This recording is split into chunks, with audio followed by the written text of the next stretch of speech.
مباشرة من أمام سكنة فردان مع النائب جورج عقيس والنائب مارك داو. سعادتك عم نسمع إنه اليوم رجعنا للعهد السوري وصار في تركيبات قضائية، شو رأيك بهذا الموضوع؟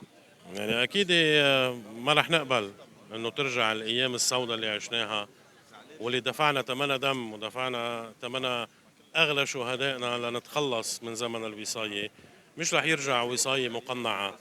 اليوم هالجمهور اللي موجود هون تضامنا مع أهالي الضحايا وتضامنا مع الحقيقة ومع العدالة بلبنان، هيدا خير إثبات على أنه صار في نمط بلبنان لا يمكن إطفائه.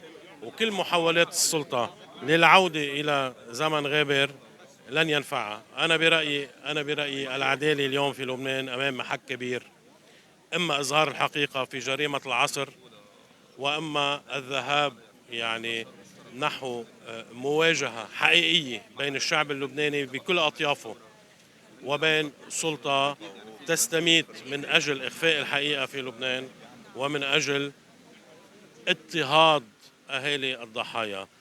آه، آه، سعادتكم شو رح تعمل؟ اللي صار مع ويليام نهار الجمعة والسبت واللي عم بيصير اليوم وسلسلة التحقيقات هو جريمة موصوفة عم ترتكبها السلطة بحق العدالة بلبنان.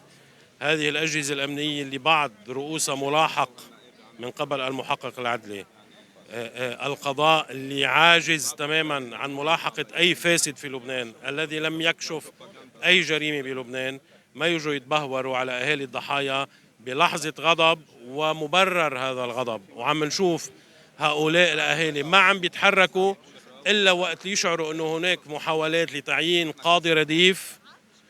القاضي رديف يعني طمس الحقيقة، يعني تمييع التحقيق، يعني إخلاء سبيل الموقوفين والقول لأهالي الضحايا عوض بسلامتكم، وهذا التحقيق لن يستمر. من جهتنا رح نضغط على هذه السلطة، رح نضغط على هذا القضاء اللي نحن عم نستميت أيضا كنواب من أجل إقرار قانون استقلال السلطة القضائية، بس هن عم بيعطونا رسائل أنه البعض منهم، وأشدد على كلمة البعض، غير جدير بالاستقلالية.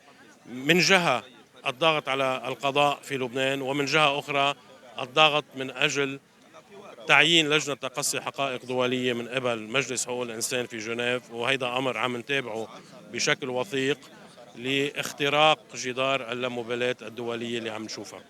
يعني أنتم رح تضلكم تسعوا لاستقلالية القضاء بعد؟ طبعا. هل الشعب بعد عندكم ثقة بالقضاء؟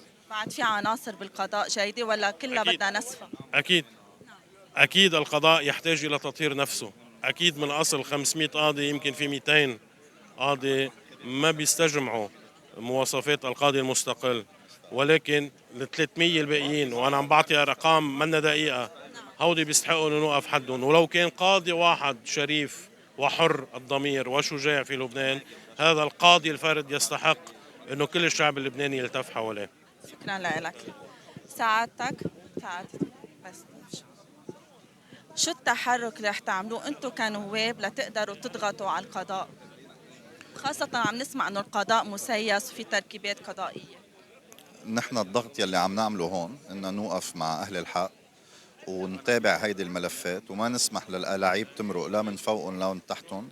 هو الدور يلي عم نعمله نحن فعليا، بالإضافة للمتابعات من باب المحاسبة بتفعيل دورنا النيابي بهذا الموضوع، إن كان بالمجلس عبر الأسئلة أو الاستجوابات للوزير العدل ومتابعة هذا الملف.